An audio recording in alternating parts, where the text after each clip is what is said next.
దేవుని నామానికి స్తోత్రం కలుగునుగాక. ఎలోహిం టీవీ ప్రేక్షకులందరికీ నా హృదయపూర్వక వందనాలు చెల్లించుకుంటున్నాను. ఈ దినవాక్య భాగంగా పరంగీతంలో 1వ అధ్యాయము 7వ వచనములో చివరి భాగాన్ని మనం జ్ఞాపకం చేసుకుందాం. నా ప్రాణప్రియుడా, నీ మందను నీ వెచ్చట మేపుదువో, మధ్యాహ్నమున నెచ్చట నీడకు వాటిని తోలుదువో నాతో చెప్పుము. ముసుగు వేసుకునిన దాననై నీ జతకాండ్ల మంద యొద్ద నేను ఎందుకు ఉండవలను? చిన్న ప్రార్థన చేసుకుందాం. పరిశుద్ధుడా, ప్రేమ కలిగిన తండ్రి, నీకు వందనాలు. ఇంతవరకు నీ ఉచితమైన కృపను బట్టి కాచి కాపాడి సజీవులన్న దేశంలో ఉంచి ఈ రీతిగా ప్రభు నా తండ్రి ఈ స్థితిలో ఉంచినందుకు నీకు వందనాలు చెల్లిస్తున్నాము నాయన. వాక్యము మీదై ఉన్నది, వినివారు నీ బిడ్డలై ఉన్నారు నాయన. ఈ వాక్యంను ప్రభు బోధిస్తూ ఉండగా అనేకులు హృదయాలు నాయన పట్టబట్టానికి కావాల్సిన కృపను మీరు దయచేయండి. అనేకులు నాయన ఈ హృదయంలో ప్రభు ఈ మాటలు రాసుకోవటానికి కావలసిన కృపను మీరు విడుదల చేసి మీ నామానికే మహిమ ఘనత ప్రభావములు పొందుకోమని యేసు పరిశుద్ధ నామమును అడిగి వేడుకుంటున్నాం తండ్రి, ఆమేన్. దేవుని నామానికి స్తోత్రం కలుగునుగాక. జీవం కలిగిన దేవుని యొక్క కృపావర్షము మనందరిపై సమృద్ధిగా కురియాలని మనము వేడుకుందాం. పరంగీతమను శ్రేష్టమైన గ్రంథాన్ని గురించి గత కొద్ది దినములుగా మనము ధ్యానం చేస్తూ ఉన్నాం. ఈ గ్రంథములో 8 అధ్యాయాలు మాత్రమే ఉన్నట్లుగా మనం చూస్తూ ఉన్నాం. ఈ 8 అధ్యాయములు మనకు ఎన్నో పాఠములు నేర్పించుచున్నట్లుగా మొదటి అధ్యాయము మొదటి 6 వచనాలు మనము జ్ఞాపకం చేసుకున్నాం. 7వ వచనములో కొన్ని భాగాలను కూడా మనము ధ్యానించాం.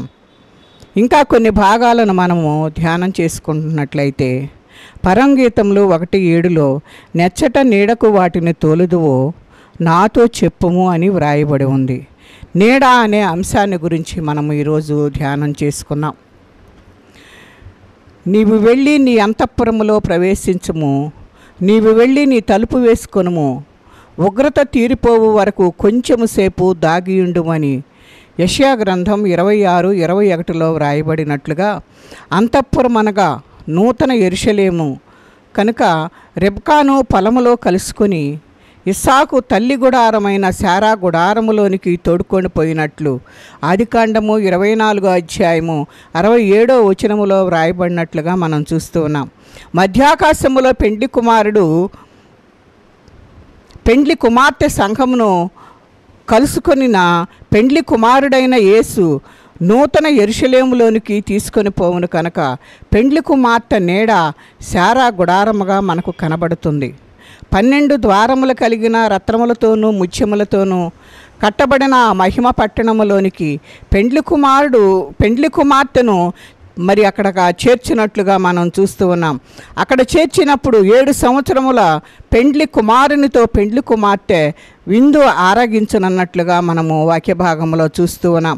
ఆ 7 ఏండ్లు భూలోకంలో విడువబడిన వారికి మహాశ్రమలు కలుగునని ఎన్నో వాక్య భాగములు మరి పరిశుద్ధ గ్రంథములో వ్రాయబడి ఉన్నాయి. మధ్యాహ్నము ఎండ కలుగును, పైనున్న వారికి విందు, క్రింద లోకములో ఉన్న మిగిలిపోయిన వారికి శ్రమలు కలుగుతాయని దేవుని యొక్క వాక్యము మనకు హెచ్చరిక చేస్తుంది.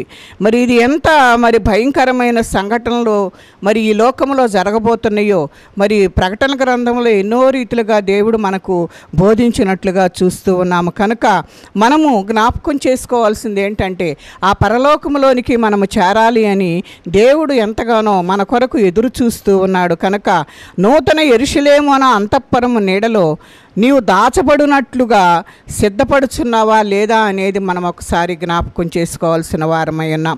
ఈ లోకంలో ఉన్న వారందరూ కూడాను దేనికో ఒకదానికి సిద్ధపడుతూనే ఉన్నారు. ఏంటి అని అంటే 7 ఏండ్ల విందు కోసమైనా సిద్ధపడుతున్నారు, లేదా 7 ఏండ్ల కుందు కోసమో మనము సిద్ధపడుతూ ఉన్నాం. దేని కొరకు మనము సిద్ధపడుచున్నామో ఇప్పుడే తేల్చుకోవాలి అని దేవుడు మనకు హెచ్చరిక చేస్తూ ఉన్నాడు. కనుక ఓడలో ఉన్న వారికి ఆనందం క్షేమము ఉంటుంది, కానీ వెలుపటనున్న వారికి రోదన మరణము నాశనమే. కనుక ఓడలో ప్రవేశించమని నోవహుతో చెప్పిన దేవుడు తన సంఘముతో అంతఃపురములో ప్రవేశించమని చెప్పుచు మరి ఇక్కడ ఈ వాక్య భాగంలో మనకు కనబడుతూ ఉంది. తలుపులు వేసుకొనమని ఉగ్రత తీరిపోవు వరకు కొంచెము సేపు దాగియుండుమని యెషయా గ్రంథం 26:21లో వ్రాయబడినట్లుగా, అనగా భూలోకములో జరుగు భయంకరమును ఆ శ్రమను మనం చూచుటకైనా ప్రభువు ఇష్టపడక ఏం చెబుతూ ఉన్నాడంటే, అలాంటి శ్రమలు నువ్వు పొందకూడదు అని ప్రభువు దాని కొరకు మరి శ్రమపడేందుకు దేవుడు ఇష్టపడక ఏం చెబుతున్నాడంటే తలుపులు వేసుకొనుము అంటున్నాడు. కొంచెము సేపు దాగియుండుము అంటే 7 ఏండ్ల కాలము ప్రభు దృష్టిలో ఎలా కనపడుతుంది అంటే కొంచెము సేపు అని మరి ఎట్లా కనపడుతుంది అనేది మనం జ్ఞాపకం చేసుకుంటే, ప్రభు దృష్టికి ఒక దినము 1000 సంవత్సరములుగాను 1000 సంవత్సరములు ఒక దినముగాను కనపడుచున్నవని పేతురు 2వ పత్రికలో 3:8లో వ్రాయబడి ఉన్నట్లుగా, అపవాది తనకు కొంచెము సమయమే అని తెలుసుకుని బహురౌద్రము గలవాడై మన యొద్దకు దిగివచ్చి ఉన్నాడని మరి ప్రకటన గ్రంథం 12వ అధ్యాయము 12లో వ్రాయబడినట్లుగా, మరి లెక్క పూర్తియగు వరకు ఇంకా కొంచెము కాలము విశ్రమింపవలనని వారితో చెప్పబడను అని ప్రకటన గ్రంథం 6వ అధ్యాయము 11వ వచనములో వ్రాయబడి ఉంది. దాగియుండు అనగా మనము ఈ లోకంలో మనము జ్ఞాపకం చేసుకుంటే మనకున్న కొంత పిల్లలు, చిన్నపిల్లలు ఉంటారు కదా, వాళ్ళు ఆటలాడుకొని ఏం చేస్తారంటే దాక్కుంటారు. దాక్కున్న తర్వాత కొద్దిసేపు మాత్రమే అక్కడ దాగి ఉంటారు. కానీ ఆ పిల్లలందరూ మరి వాళ్ళందరూ కొంచెం సేపు అయిన తర్వాత మరలా బయటికి మరి వచ్చుట మనము చూస్తూ ఉంటాం. కొంచెం సేపు అలాగున ఎక్కడో ఒక చోట దాగి ఉంటారు. దాగి ఉన్న తర్వాత మరలా బయటికి రావటం జరుగుతుంది. కనుక మరి అది ఎలాగున ఆ పిల్లలు ఆ రీతిగా వస్తూ ఉన్నారో మరి అది రావటము ఎంత సత్యమో మరి దేవుని యొక్క రాకడ కూడాను అలాంటి సత్యముగా మనకు కనపడుతుంది. 7 ఏండ్ల విందు అనంతరము తిరిగి మరి ఇదే లోకమునకు మహిమ కుమారులుగా వచ్చి రారాజైన యేసుతో రాజులుగాను యాజకులుగాను 1000 ఏండ్ల పాలన జరిగిస్తామని దేవుని యొక్క వాక్యము మనకు హెచ్చరిక చేస్తుంది. కనుక దాగియుండుమని ఆదేశించబడుచు ఉన్నాం. మరి ప్రకటన గ్రంథం 16వ అధ్యాయము మరి 5వ వచనము నుంచి 10వ వచనాన్ని కనుక మనము జ్ఞాపకం చేసుకుంటే, వర్తమాన భూతకాలములో ఉండు పవిత్రుడా, పరిశుద్ధుల రక్తములను ప్రవక్తల రక్తమును వారు కార్చినందుకు తీర్పు తీర్చి వారికి రక్తము త్రాగనిచ్చితివి, దానికి వారు పాత్రులే. నీవు అలాగూ తీర్పు తీర్చితివి కనుక నీవు న్యాయవంతుడవని జలముల దేవదూత చెప్పగా వింటిని. అందుకు అవును ప్రభువా, దేవా సర్వాధికారి, నీ తీర్పులు సత్యములను న్యాయములయ్యన్నవని బలిపీఠము చెప్పుట వింటిని అని చెప్పేసి ఇక్కడ దేవుని యొక్క వాక్యము మనకు హెచ్చరిక చేస్తూ ఉంది. కనుక మనం ఏం చేయాలి అని అంటే, ఈ పాత్రలన్నీ కూడాను భూలోకములో కుమ్మరించబడుతున్నాయి కనుక మనము జాగ్రత్తగా దాగి ఉండాలని చెప్పేసి దేవుని యొక్క వాక్యము మనకు హెచ్చరిక చేస్తుంది.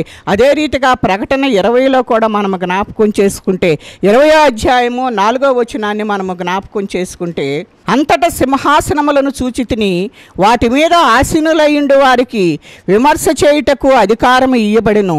మరియు క్రూరమృగముకైనను దాని ప్రతిమకైనను నమస్కారము చేయక తమ నొసళ్ళ యందు గాని చేతుల యందు కానీ ముద్ర వేయించుకొనని వారిని యేసు విషయమై తామిచ్చిన సాక్ష్యము నిమిత్తము దేవుని వాక్యము నిమిత్తము శిరచ్ఛేదనము చేయబడిన వారి ఆత్మలను చూచితిని.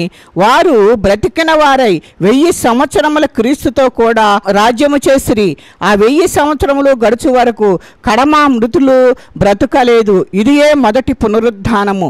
ఈ మొదటి పునరుద్ధానములో పాలుగలవారు ధన్యులు, పరిశుద్ధులనై ఉందురు. ఇటివారి మీద రెండవ మరణమునకు అధికారము లేదు. వీరు దేవునికిని క్రీస్తుకును యాజకులై క్రీస్తుతో కూడా 1000 సంవత్సరముల రాజ్యము చేయుదురు అని చెప్పేసి ఇక్కడ ప్రకటన గ్రంథం 20వ అధ్యాయము మరి 4వ వచనము నుండి దేవుడు మనకు జ్ఞాపకం చేస్తున్నాడు. అలాగే 22:5ను కూడా మనము జ్ఞాపకం చేసుకుంటే 22వ అధ్యాయము ప్రకటన గ్రంథం 5వ వచనాన్ని మనము జ్ఞాపకం చేసుకుంటే, రాత్రి ఎన్నడూనూ ఉండదు, దీపకాంతి అయినను సూర్యకాంతి అయినను వారికి అక్కరలేదు. దేవుడైన ప్రభువే వారి మీద ప్రకాశించును, వారి యుగయుగములు రాజ్యము చేయుదురు.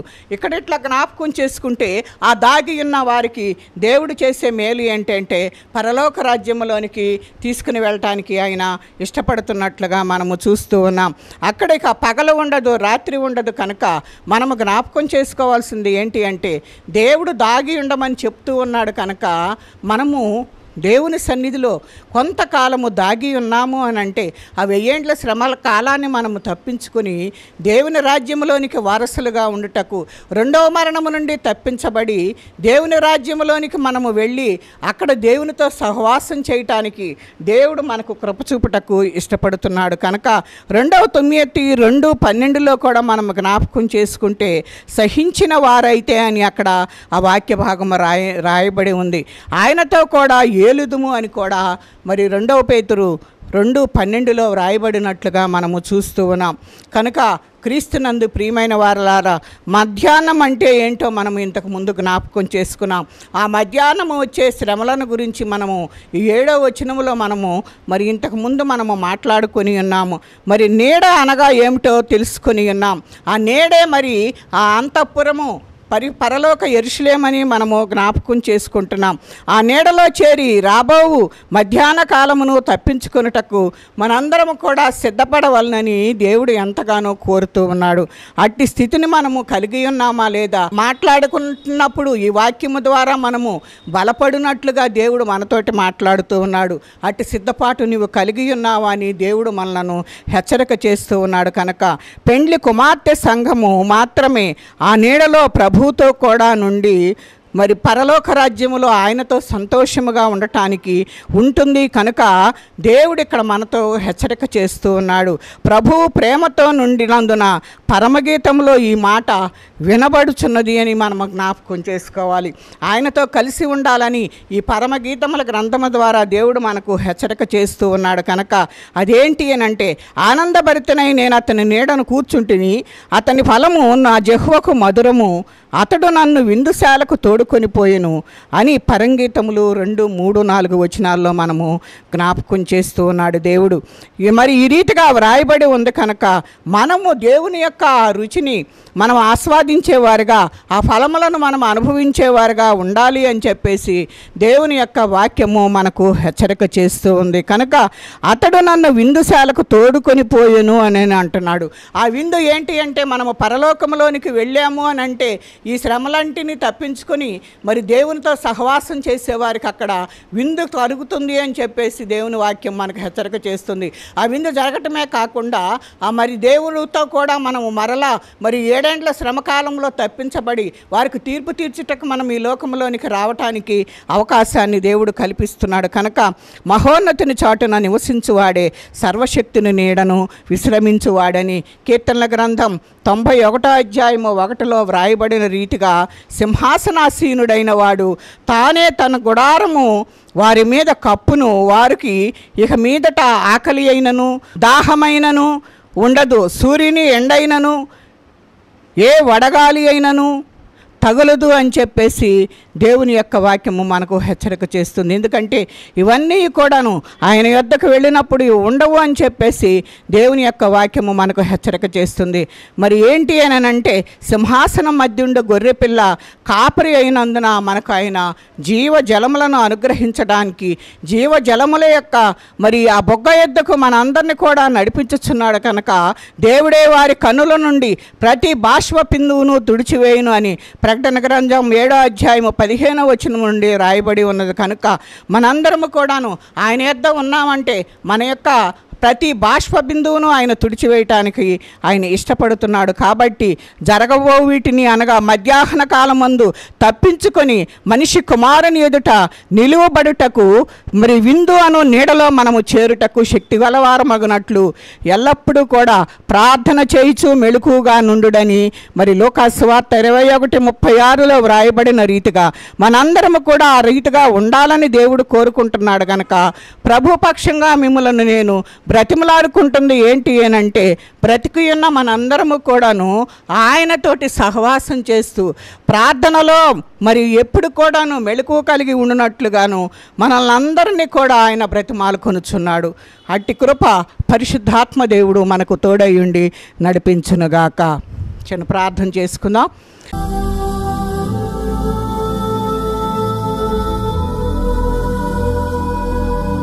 పరిశుద్ధుడా, ప్రేమ కలిగిన తండ్రి, నీ కొందనాలు. ఇటు కృపతో మమ్మలను జ్ఞాపకం చేసుకున్నారు. మేము ఆ నీడలోనికి ప్రవేశించినట్లు, ఆ అంతఃపురములో మేము ఉండునట్లు, ఎల్లప్పుడూ ప్రార్థనా సహవాసము కలిగి నీతో సహవాసం చేయుటకు కావలసిన కృపను మీరు విడుదల చేసి నీ నామానికి మహిమ తెచ్చుకోనండి ప్రభువా. అట్టి శ్రమల్లో మేము పాలు పొందకుండా నాయన, నీ నీడలో నాయన మేము ఉండునట్లు నీ ఆశ్రయం కొరకు నీ సన్నిధిలో వేడుకుంటున్నాం. అట్టి స్థితిని కలిగి నాయన మేమందరము నీ పాద సన్నిధిలో ప్రార్థనాపూర్వకముగా ఉండునట్లు మీరు సహాయం చేసి నడిపించండి ప్రభువా. అట్టి కృప నాకు మాకు అందరికీ దయచేసి అయా ఈ వాక్య భాగాల ద్వారా నాయన అయా అనేకమైన విషయంలో తెలుసుకోవటానికి కావాల్సిన కృపను విడుదల చేసి నీ నామానికే మహిమ ఘనత ప్రభావములు పొందుకోమని యేసు పరిశుద్ధ నామమున అడిగి వేడుకుంటున్నాం తండ్రి. ఆమేన్.